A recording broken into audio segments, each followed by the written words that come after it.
Hello and नमस्कार दोस्तों, स्वागत है आपका अपने ही यूट्यूब चैनल पर। दोस्तों, आज हम बात करेंगे असेसमेंट ईयर 2023-24 यानी कि वित्तीय वर्ष 2022-23 के इनकम टैक्स के रिटर्न फॉर्म आप स्वयं अपने घर बैठे लैपटॉप या पीसी से किस प्रकार फाइल कर सकते हैं। इसके लिए आपको फॉर्म 16 का पार्ट ए, फॉर्म 16 का पार्ट बी और इसके साथ ही आपको जो है आपकी ई फाइलिंग पोर्टल पर लॉगिन करने के बाद form number 26 AS annual information system AIS form तथा TIS form tax payer information system, ये चारों फॉर्म के साथ आपके फॉर्म 16 पार्ट बी का डाटा मैच करवाने के बाद ही आप जो है इनकम टैक्स वित्तीय वर्ष 2022-23 का फॉर्म ऑनलाइन ई फाइलिंग पोर्टल पर भरे। इनकम टैक्स रिटर्न का फॉर्म भरने के लिए आपके पास फॉर्म 16 का पार्ट ए नहीं हो और पार्ट बी हो तो भी आप जो है इनकम टैक्स का फॉर्म ऑनलाइन भर सकते हैं। इनकम टैक्स का फॉर्म ऑनलाइन भरने के लिए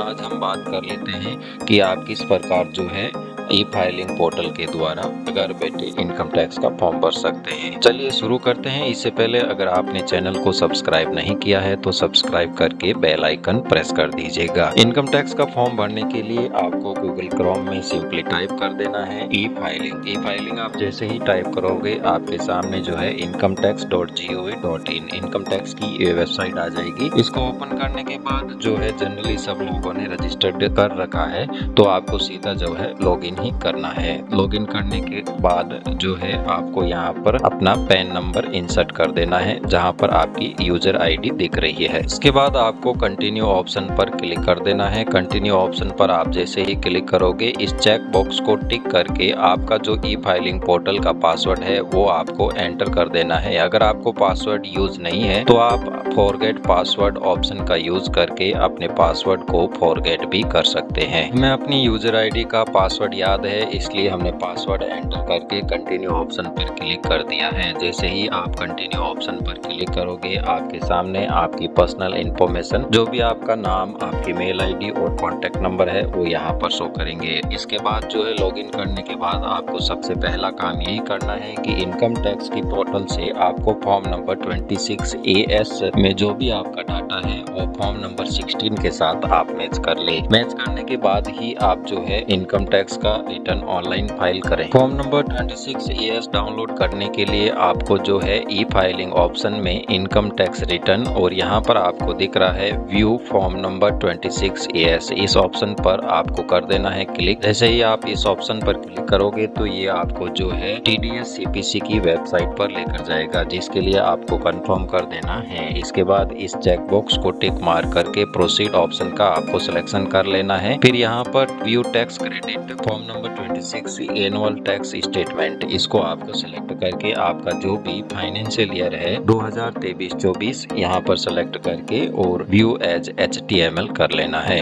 इसके बाद आपको व्यू डाउनलोड ऑप्शन पर क्लिक कर देना है। इसके बाद आपके सामने असेसमेंट ईयर 2023-24 का फॉर्म नंबर 26 यहाँ पर शो कर रहा होगा। यहाँ पर आपका pan number, financial year, assessment year, आपका नेम और एड्रेस जो भी होगा वो यहाँ पर शो कर रहा होगा। इसके बाद जैसे ही आप नीचे स्क्रॉल डाउन करोगे तो यहाँ पर आपको इस फाइनेंशियल ईयर में जिस भी फर्म, इंस्टीट्यूट, एम्प्लॉयर या जिस भी बैंक द्वारा किसी भी प्रकार की कोई भी इनकम दी गई है तो वो यहाँ पर शो कर रही होगी। मेरे केस में जो है मेरी इनकम का 4 सोर्सेज हैं। जैसे TCS में मैं जॉब करता हूँ तो यहाँ पर मेरी सैलरी है 16,50,000 के अप्रोक्स और इसके अलावा जो है शेयर मार्केट में मैंने छोटी मोटी ट्रेडिंग की है जो कि 1, 2, 3 यहाँ पर तीनों जो है शेयर मार्केट की ट्रेडिंग से रिलेटेड जो भी मेरी इनकम है वो यहाँ पर शो कर रही है और उस पर अगर किसी भी प्रकार का TDS कटा है तो वो भी यहाँ पर शो कर रहा है। यहाँ पर एक बार चेक कर लेना है इसके अलावा और कोई डाटा है या नहीं है। इन सभी डाटाज को आपको आपके फॉर्म नंबर 16 के साथ मैच कर लेना है। मैच करने के बाद ही आपको जो है अगर करेक्शन किसी भी प्रकार का हो तो वो आप ITR फॉर्म भरते टाइम कर सकते हैं। इसके बाद जो है आपको चले जाना है वापस ई फाइलिंग पोर्टल पर और अब आपको डाउनलोड करना है AIS form annual information system जिसमें आपके पूरे फाइनेंशियल ईयर में आपके द्वारा जो भी इनकम जनरेट की गई है चाहे जिस भी सोर्स से हो, चाहे वो आपकी सैलरी से हो, चाहे शेयर मार्केट में ट्रेडिंग से हो, चाहे FD पर इंटरेस्ट से हो, चाहे सेविंग बैंक अकाउंट पर आपको प्राप्त हुआ इंटरेस्ट हो, वो सारी की सारी इंफॉर्मेशन जो है आपकी AIS फॉर्म में अवेलेबल रहती है। AIS फॉर्म डाउनलोड करने के लिए आपको चले जाना है सर्विसेज ऑप्शन में और यहाँ पर आपको दिख रहा होगा एनुअल इंफॉर्मेशन सिस्टम, इस पर आपको क्लिक कर देना है। क्लिक करने के बाद जो है ये आपको AIS के होम पेज पर लेकर जाएगा, तो आपको प्रोसीड ऑप्शन पर क्लिक कर देना है। इसके बाद यहाँ पर आप देखोगे कि यहाँ पर जो है AIS का ऑप्शन आपको दिखाई दे रहा है। यहाँ पर दो फॉर्म होते हैं, एक तो TIS फॉर्म और एक AIS फॉर्म। आप दोनों ही फॉर्म का एक बार डाटा क्रॉस मैच में कर ले। यहाँ पर जो है ज्यादातर यूज में आने वाला है annual information system AIS form. AIS form को आपको जो है डाउनलोड यहाँ से कर लेना है। ये फॉर्म पासवर्ड प्रोटेक्टेड होता है। इसको पासवर्ड जो है आपकी पैन नंबर स्मॉल लेटर में और साथ ही डेट ऑफ बर्थ DD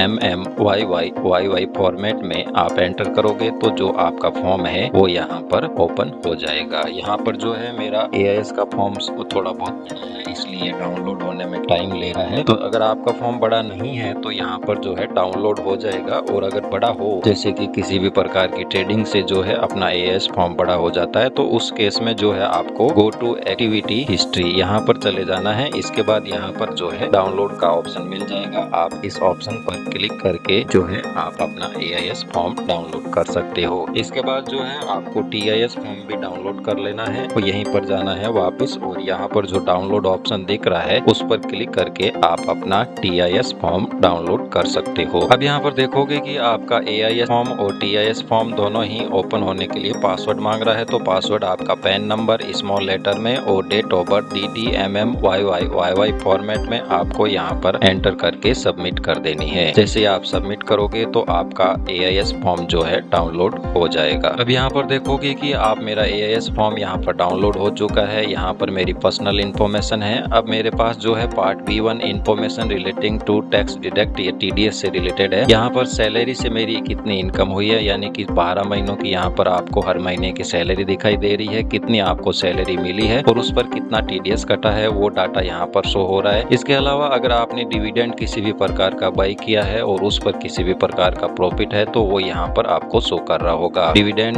यहाँ पर शो है, शेयर मार्केट में थोड़ी ज्यादा ट्रेडिंग हो गई, इस वजह से जो है डिविडेंड बहुत ज्यादा है, लेकिन 8,000 से ज्यादा का नहीं है। यानी कि एक बार आप मान सकते हैं कि जो आपका AIS फॉर्म है उसमें छोटी से छोटी, चाहे वो 1 रुपए की भी इनकम हो आपकी, वो यहाँ पर शो कर देती है। नीचे स्क्रॉल डाउन करोगे तो यहाँ पर sale of securities and unit of mutual fund, यानी कि इक्विटी में आपने किसी भी प्रकार की ट्रेडिंग की है तो उसकी इन्फॉर्मेशन यहाँ पर शो कर रही होगी। ये जो सारी इन्फॉर्मेशन है ये मेरी इक्विटी में मैंने जो ट्रेड किया है शेयर मार्केट में, किसी भी पर्टिकुलर कंपनी के शेयर मार्केट जो है वही किए हैं। यहाँ पर शॉर्ट टर्म यानी कि आपने जो है इंट्राडे ट्रेडिंग की है। इंट्राडे ट्रेडिंग का मतलब होता है कि एक ही दिन में आपने शेयर को बाई किया है और एक ही दिन में आपको शेयर को सेल आउट कर दिया है। तो यहाँ पर इंट्राडे ट्रेडिंग थोड़ी ज्यादा हो गई है, इस वजह से यहाँ पर जो है इंट्राडे ट्रेडिंग के टोटल सीरियल्स नंबर यहाँ पर जो है काफी ज्यादा है। इसके बाद यहाँ पर जो है आपका ये सारे के सारे इंट्राडे ट्रेडिंग से ही रिलेटेड है। यहाँ पर सारी की सारी ट्रेडिंग जो है शेयर मार्केट से ही रिलेटेड है, इसलिए मैंने जो भी शेयर मार्केट में ट्रेडिंग की है, जो भी जिस भी कंपनी के शेयर्स बाई और सेल्स आउट किए हैं, उन पे जितना भी प्रॉफिट हुआ हो वो यहाँ पर शो कर रहा होगा, चाहे आपको लॉस भी हुआ हो वो यहाँ पर शो नहीं कर रहा होगा। इसके बाद चले जाना है आपको वापिस ई फाइलिंग पोर्टल पर। इससे पहले जो है आपका TIS फॉर्म भी होता है जिसमें टैक्स डिडक्शन आपकी सैलरी के मोटे मोटे जो सोर्सेज होते हैं, जैसे कि salary, dividend, sale of security and unit of mutual fund और purchase of security and unit of mutual fund, ये सारी डिटेल्स यहाँ पर आपको शो कर रही होगी। नीचे आप स्क्रॉल डाउन करोगे तो जो आपकी सैलरी इनकम, आपकी डिविडेंड इनकम यहाँ पर शो कर रही होगी, और इसके बाद में जो नीचे शेयर मार्केट से यानी TIS में आपके जो भी इनकम सोर्सेज है मोटा मोटा वो यहाँ पर शो करता है। और इन दोनों फॉर्म को आपके फॉर्म नंबर 16 के साथ मैच करा लेना है। अगर आपकी सैलरी में या आपकी इनकम में किसी भी प्रकार का डिफरेंस हो तो वो यहाँ पर शो कर जाएगा। उस डिफरेंस को आप इनकम टैक्स का रिटर्न भरते टाइम सही कर सकते हैं। अब हम लोग वापिस आ गए हैं ई फाइलिंग पोर्टल पर। यहाँ पर जो है रिटर्न भरने की तैयारी करते हैं। इससे पहले अगर आपने चैनल को सब्सक्राइब नहीं किया है तो सब्सक्राइब करके जो बेल आइकन को जरूर प्रेस कर दीजिएगा। इनकम टैक्स का रिटर्न भरने के लिए आपको जो है यहाँ पर ऑप्शन दिख रहा होगा फाइल नाउ का, यहाँ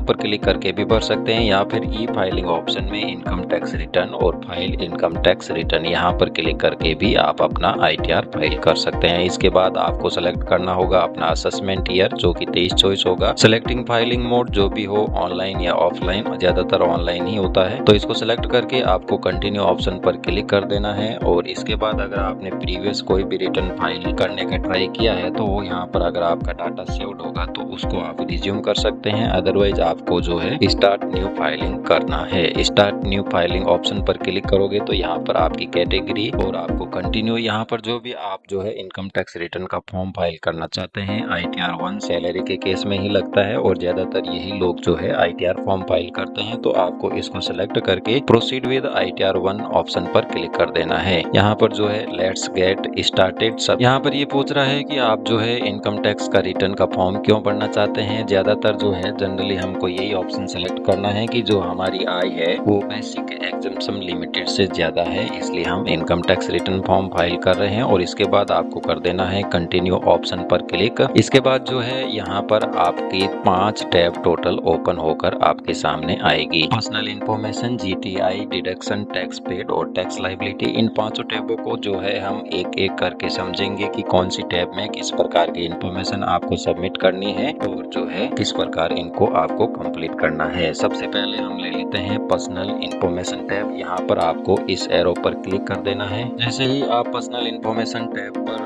जो है क्लिक करोगे तो यहाँ पर आपकी प्रोफाइल के अकॉर्डिंग आपका जो भी नाम, PAN number, date of birth, Aadhaar number रहेगा। नीचे आप स्क्रॉल डाउन करोगे तो आपकी कॉन्टेक्ट डिटेल यहाँ पर रहेगी, मोबाइल नंबर, मेल ID और आपका एड्रेस। इसमें किसी भी प्रकार का चेंजेस हो तो यहाँ पर एडिट ऑप्शन का यूज करके आप जो है इसको एडिट कर सकते हैं। यहाँ पर जो है नेचर ऑफ एम्प्लॉयमेंट, यानी कि आप किस एम्प्लॉय मतलब कहाँ पर काम करते हैं, central government, state government, PSU या फिर जो है पेंशनर है या फिर अदर कोई प्राइवेट लिमिटेड कंपनी है। जो मेरा केस है यहाँ पर मैं TCS टाटा कंसल्टेंट सर्विसेज में काम करता हूँ। तो जो ये एक है प्राइवेट कंपनी है तो यहाँ पर मैं जो है अदर ऑप्शन का सिलेक्ट करूंगा। आपके केस में अगर आप सेंट्रल गवर्नमेंट के एम्प्लॉय हो तो वो ऑप्शन सेलेक्ट करना और स्टेट गवर्नमेंट के हो तो वो ऑप्शन सेलेक्ट करना। इसके बाद जो है आपका फाइलिंग सेक्शन जो है 139(1) ही रहेगा क्योंकि आप विद इन टाइम पीरियड के अंदर फाइल कर रहे हो, इसलिए यहाँ पर आपका ये रहेगा। इसके बाद जो ये है सेक्शन 115 BAC में आपकी जो न्यू टैक्स रेज़मी है आप उसको ऑप्टेन कर रहे हो तो यस करना है, अदरवाइज नो ऑप्शन सेलेक्ट करना है। आपको जो है ज्यादा बेनिफिट ओल्ड टैक्स स्कीम में ही है। इसके बाद आप नीचे स्क्रॉल डाउन करोगे तो यहाँ पर जो है आपका बैंक अकाउंट जो वैलिडेट है वो यहाँ पर शो कर रहा होगा। अगर आप किसी और प्रकार का बैंक अकाउंट ऐड करना चाहते हैं तो ऐड अनदर ऑप्शन पर क्लिक करके आपका bank account number, IFSC code वगैरह दे करके जो है आप अपना दूसरा बैंक अकाउंट भी वैलिडेट कर सकते हैं। यहाँ पर जो है ध्यान रहे ये जो है सेलेक्ट फॉर रिफंड होना चाहिए। अगर आप जो है ITR फाइल कर रहे हैं और ये ऑफ है तो इसको आपको ऑन कर देना है। अगर आपके एक से ज्यादा बैंक अकाउंट है तो 2 या 2 में से किसी एक अकाउंट को आपको सेलेक्ट करना होता है। इसके बाद जो है आपको कंफर्म ऑप्शन पर क्लिक कर देना है। यहाँ पर देखोगे कि पर्सनल इन्फॉर्मेशन की जो आपकी टैब है वो यहाँ पर कंफर्म हो चुकी है। इसके बाद जो है आपको चले जाना है ग्रॉस टोटल इनकम में। ग्रॉस टोटल इनकम में जाने के लिए आपको इस एरो पर क्लिक करना है। इसके बाद जो है GTI ग्रॉस टोटल इनकम में यहाँ पर जो है सेक्शन 10 के अंडर आपके जो भी अलाउंसेंस आते हैं, जैसे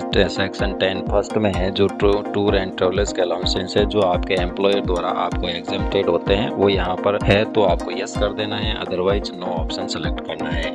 इसके बाद जो है आपके एम्प्लॉयर द्वारा अगर स्पेशल कॉम्प्लीमेंट्री अलाउंसेंस, चिल्ड्रन एजुकेशन अलाउंसेंस या हॉस्टल अलाउंसेंस दिए जाते हैं तो उसको यस कर देना है, अदरवाइज आपको नो ऑप्शन सेलेक्ट करना है। यहाँ पर जो है आपके सेक्शन 10(13)A में जो है आपका HRA अगर एग्जेम्प्ट है तो जितना HRA का एग्जेम्प्शन अमाउंट है फॉर्म नंबर 16 के अकॉर्डिंग वो यहाँ पर आपको एंटर कर देना है। हमारे जो है यहाँ पर जो है HRA का अमाउंट है वो एग्जेम्प्ट किया गया है। कितना एग्जेम्प्ट किया गया है, फॉर्म 16 को आप नीचे स्क्रॉल डाउन करोगे तो जो यहाँ पर सेक्शन 10(13)A में जो है 1,34,400 HRA का अमाउंट है वो एग्जेम्प्ट किया गया है। तो यहाँ पर आपको यस करके 1,34,400 अमाउंट एंटर कर देना है। इसके बाद जो है ये ट्रैवल अलाउंसेंस नो और एनी अदर अलाउंसेंस जो एग्जेम्प्टेड हो तो आप यस कर देना, अदरवाइज नो ऑप्शन पर सेलेक्ट करके कंटिन्यू ऑप्शन पर क्लिक कर देना है। इसके बाद आप जब थोड़ा सा नीचे स्क्रॉल डाउन करोगे तो यहाँ पर जो है इनकम फ्रॉम सैलरी, यहाँ पर जो है ग्रोस सैलरी आपको कितनी दिखाई दे रही है, 12,51,000। और आप यहाँ पर जो है फॉर्म 16 देखोगे तो यहाँ पर लगभग हो रही है 16,50,000 यानी कि कम है। तो यहाँ पर जो है आपको आपको एडिट ऑप्शन का यूज करना है। एडिट ऑप्शन में क्लिक करके आपकी जो भी एक्यूरेट ग्रॉस सैलरी है 16,50,027, तो यहाँ पर जो है आपको एंटर कर देनी है। इसके बाद अगर आपके जो है 17(2) में कोई भी किसी भी प्रकार के जो सैलरी से रिलेटेड अलाउंसेंस है वो एग्जम्प्ट होते हैं तो यहाँ पर एंटर कर देने हैं। अदरवाइज जो है यहाँ पर नीचे स्क्रॉल डाउन करोगे, अदर कोई भी अलाउंसेंस नहीं है तो यहाँ पर जो है आप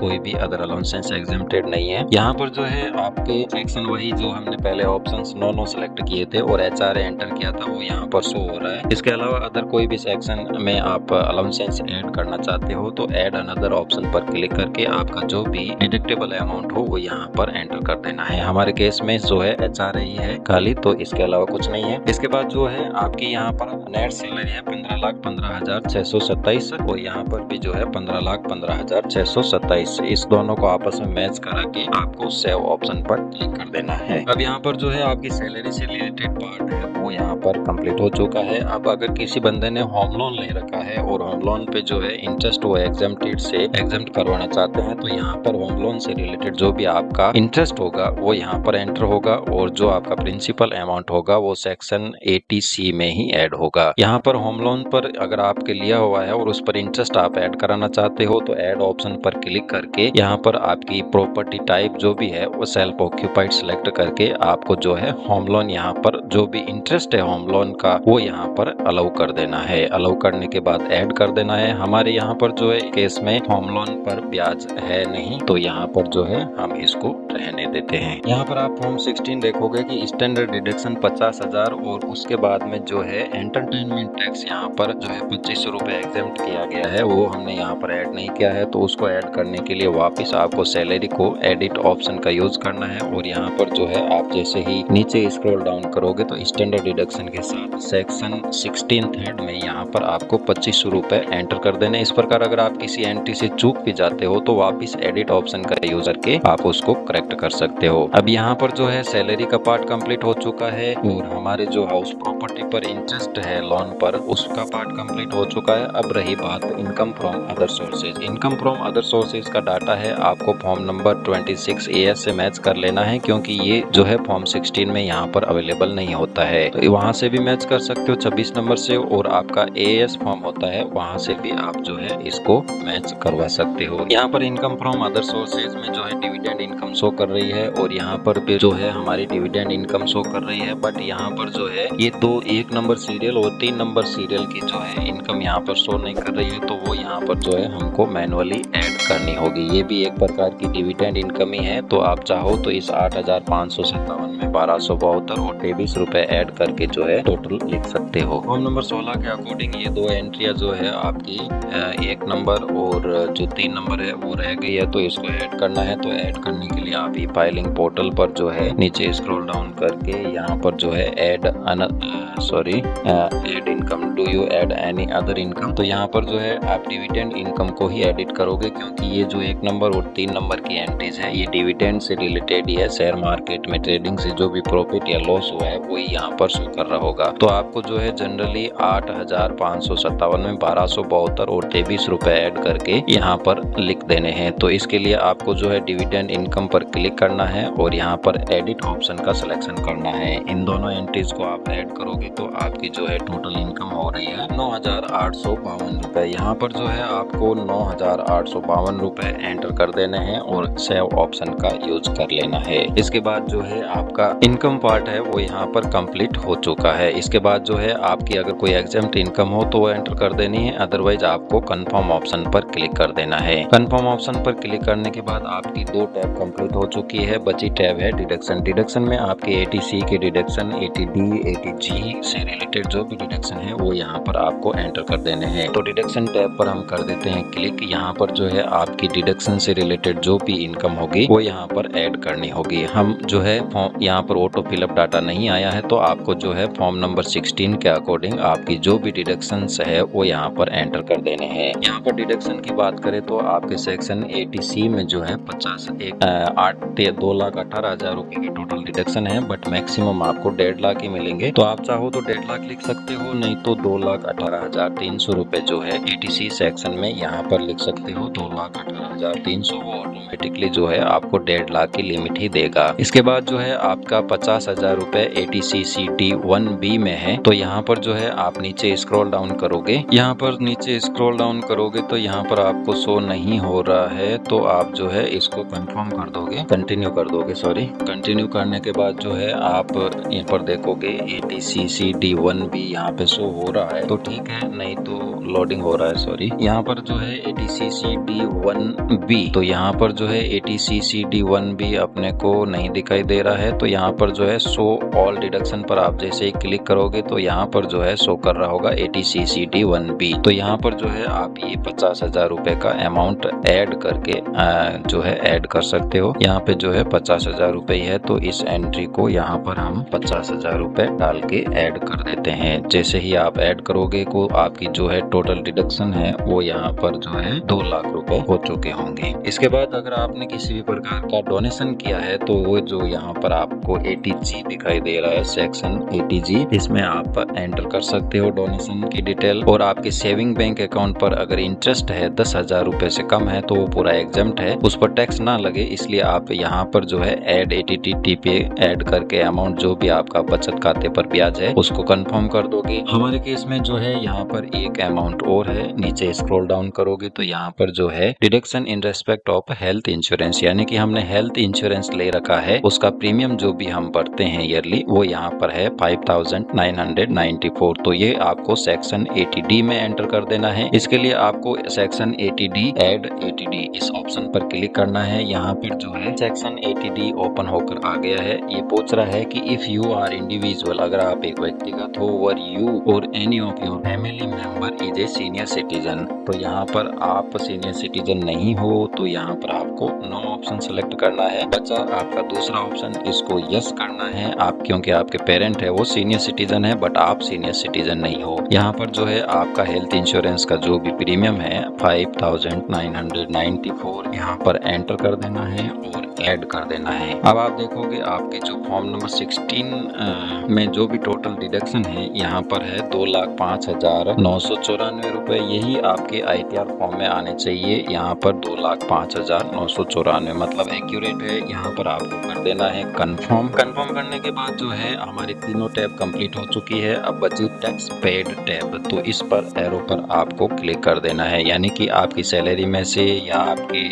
FDs में से जो भी टैक्सेस कटे हैं वो यहाँ पर शो कर रहे होंगे। सैलरी में से आपके जो भी टैक्स कटा है वो यहाँ पर शो कर रहा है आपको। इस टैक्स को आपको फॉर्म नंबर 16 पार्ट बी के साथ मैच करा लेना। अगर पार्ट बी में आपका फॉर्म नंबर 16 के अकॉर्डिंग टैक्स नहीं आ रहा है तो यहाँ पर जो है पार्ट ए यहाँ पर मौजूद रहेगा। यहाँ पर आपका टैक्स कौन कौन से क्वार्टर में कितना कितना रुपीज कटा है वो यहाँ पर शो कर रहा होगा। 1,97,226 आपकी सैलरी में से टोटल जो है टैक्स कटा है तो वो यहाँ पर शो होना चाहिए। इसके बाद जो है आपके टैक्स जो है सैलरी के अलावा अगर किसी भी FDs वगैरह पे, शेयर मार्केट पे, डिविडेंड पे TDS कटा है तो वो यहाँ पर आपको शो कर रहा होगा, जिसको कि आपको फॉर्म नंबर 26 के AS के साथ मैच करा लेना है। यहाँ पर फॉर्म नंबर 26 AS है, यहाँ पर इनकम तो शो कर रही है, बस हमारा जो टैक्स कटा है TDS कटा है वो है 926 रुपए और यहाँ पर भी जो है 926 रुपए ही शो कर रहा है। आपकी जो ये एंट्री आपको ऐड करने की आवश्यकता नहीं है, और चाहो तो आप जो है यहाँ पर डिटेल दे रखी है 1 नंबर और 3 नंबर की आपको, तो ये देकर भी आप ऐड कर सकते हो। बट ये जो है ऑटोमेटिकली आपने जो है इनकम फ्रॉम अदर सोर्सेज में 8,557 में ऐड कर दिया है, तो दोबारा यहाँ पर एंटर करने की जरूरत नहीं है। अगर आप चाहो तो कर सकते हो, कोई दिक्कत नहीं है। इसके बाद जो है आप टैक्स कटने की जो आपने कंप्लीट इन्फॉर्मेशन आपके फॉर्म 16 के साथ और फॉर्म नंबर 26 AS के साथ मैच करने के बाद इसको कर देना है आपको कंफर्म। यहाँ पर आप देखोगे कि आपकी 4 टैब है वो टोटल यहाँ पर कंफर्म हो चुकी है। इसके बाद जो है यहाँ पर टैक्स लाइबिलिटी ऑप्शन पर यहाँ पर आपको क्लिक कर देना है। यहाँ पर आपकी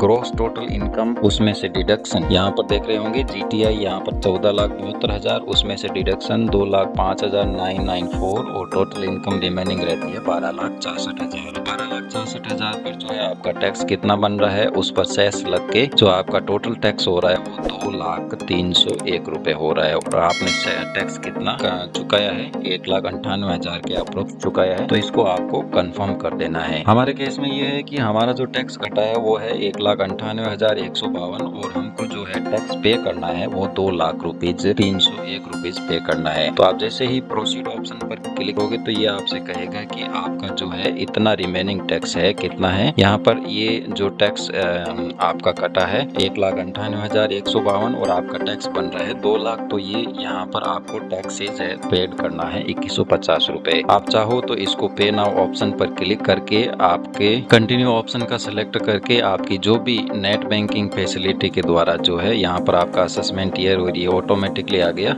आपको कंटिन्यू ऑप्शन पर क्लिक कर देना है। आपका जो भी टैक्स अमाउंट बन रहा है वो यहाँ पर ऑटोमेटिकली सिलेक्टेड ही आएगा, तो आपको कर देना है कंटिन्यू ऑप्शन पर क्लिक। इसके बाद जो है आप जो भी टैक्स जिस भी मोड से पेमेंट करना चाहते हो, नेट बैंकिंग, डेबिट कार्ड या आरटीजीएस, एनएफटी, यहाँ पर जो है ज्यादातर आप नेट बैंकिंग का यूज कीजिएगा। नेट बैंकिंग में स्टेट बैंक ऑफ इंडिया करके यहाँ पर कंटिन्यू करके आपकी यूजर आईडी, पासवर्ड एंटर करके, ओटीपी एंटर करके आप जो है अपना टैक्स पेमेंट यहाँ पर कर सकते हो। उसके बाद जो है आपके पास एक पीडीएफ आएगा जिसमें आपका चालान, सीरियल नंबर, बैंक का सीरियल नंबर, आपका टैक्स अमाउंट और किस डेट को आपने टैक्स पेमेंट किया है वो यहाँ पर शो हो रहा होगा। अभी यहाँ पर हम जो है टैक्स पेमेंट नहीं कर रहे हैं, तो यहाँ पर जो है आपको पे लेटर ऑप्शन का यूज करना है। अगर आपने टैक्स पेड कर दिया और 2150 रुपए की एंट्री आपको जो है अपने टैक्स डिडक्शन टैब में जो है एंटर करनी है, तो आप वापस रिटर्न समरी पे जाओगे और यहाँ पर जो है टैक्सेस पेड ऑप्शन यहाँ पर आएगा, तो इस पर आपको क्लिक करके सबसे लास्ट ऑप्शन होगा यहाँ पर एडवांस टैक्स या सेल्फ असेसमेंट टैक्स, यहाँ पर शो डिटेल में एंटर करके आपको ऐड अनदर पर क्लिक करना है। यहाँ पर आपका जो आपने टैक्स पेड किया है 2150 रुपए का, उसका एक चालान जनरेट होगा,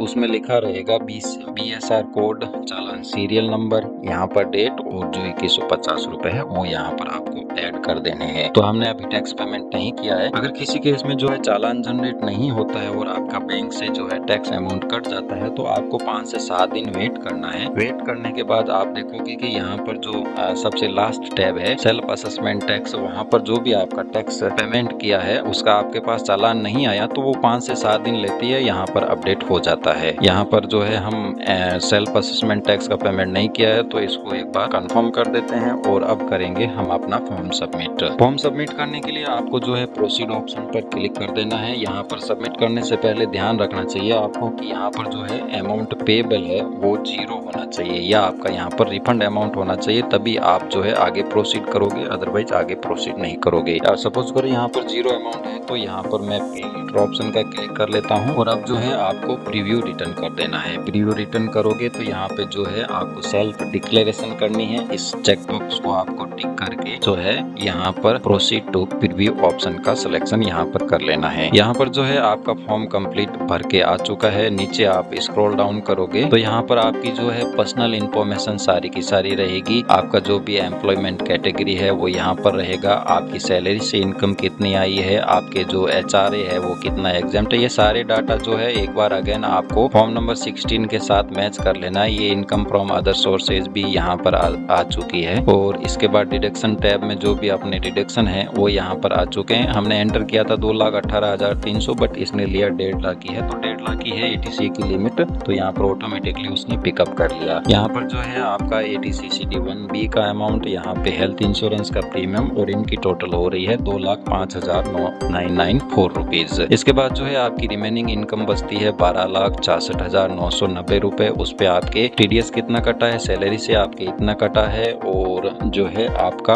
ये TDS नहीं है, यहाँ पर आपका बैंक अकाउंट नंबर आ रहा होगा, यहाँ पे हेल्थ इंश्योरेंस। तो इन सारी एंट्रीज को आपको जो है 1 by 1 करके चेक कर लेना है और उसके बाद प्रोसीड टू वैलिडेशन ऑप्शन पर क्लिक कर देना है। इसके बाद अगर आपके फॉर्म में किसी भी प्रकार की एरर आती है तो यहाँ पर शो करेगी। मेरे केस में नो एरर वर फाउंड आ रही है। अगर आपकी कोई एरर आती है तो नीचे यहाँ पर जो है उसके ऑप्शंस रहेंगे, उस पर आप क्लिक करके अपनी एरर्स को सही कर सकते हो। सही करने के बाद वही वापस कंफर्म नेक्स्ट डिक्लेरेशन करना है और प्रीव्यू करना है। फिर आपको अपने फॉर्म को वेरीफाई करना है। वेरीफाई करने के जो है 2-3 मोड होते हैं, या तो आप जो है इसको वेरीफाई लेटर कर सकते हो, मतलब बाद में आप वेरीफाई करोगे 30 दिन के अंदर या आप जो है इस फॉर्म को बाई स्पीड पोस्ट भेजते हो या फिर ई-वेरीफाई नाउ। हम यहाँ पर ई-वेरीफाई नाउ ऑप्शन का यूज करते हैं और कंटिन्यू ऑप्शन पर क्लिक करते हैं। यहाँ पर जो है आपको फॉर्म वेरीफाई करने के 2-3 तरीके हैं। फर्स्ट तरीका है आपके आधार कार्ड में रजिस्टर्ड मोबाइल नंबर पर ओटीपी भेज के ओटीपी एंटर करके आप अपना फॉर्म वेरीफाई कर सकते हो। डिजिटल सिग्नेचर ये ज्यादातर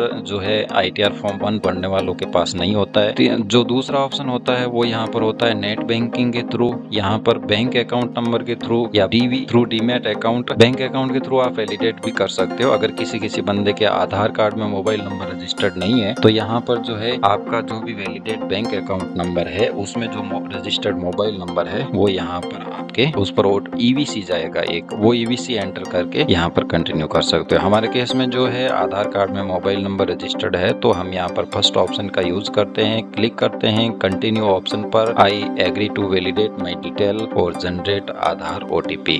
यहाँ पर आधार OTP जनरेट करने के बाद आपके आधार कार्ड में जो मोबाइल नंबर है उस पर OTP जाएगा। OTP एंटर करने के बाद आपको अपना फॉर्म कंफर्म सबमिट कर देना है और यहाँ पर देखोगे कि आपका फॉर्म सबमिट हो चुका होगा। आपके सबमिटेड फॉर्म का वहां से भी आप ITR कॉपी डाउनलोड कर सकते हो, नहीं तो आप जो है ई फाइलिंग ऑप्शन में जा करके यहाँ पर जो है व्यू फील्ड रिटर्न इस ऑप्शन पर आप क्लिक करोगे तो यहाँ पर जो भी आपने ITR फॉर्म सबमिट कर दिया है सक्सेसफुली उसकी यहाँ पर जो है आप डाउनलोड फॉर्म और डाउनलोड रिसिप्ट ऑप्शन का यूज करके अपनी सबमिट की गई कॉपी का यहाँ पर प्रिंट आउट ले सकते हो। उसके सारे डाटाज है वो यहाँ पर चेक कर सकते हो। ये आपका जो है डिटेल फॉर्म हो गया और ये जो आपका होगा वो होगा शॉर्ट समरी फॉर्म जिसको AC के फॉर्म अपन बोलते हैं। तो इस प्रकार आपका जो है कंप्लीट फॉर्म भरकर तैयार हो चुका है।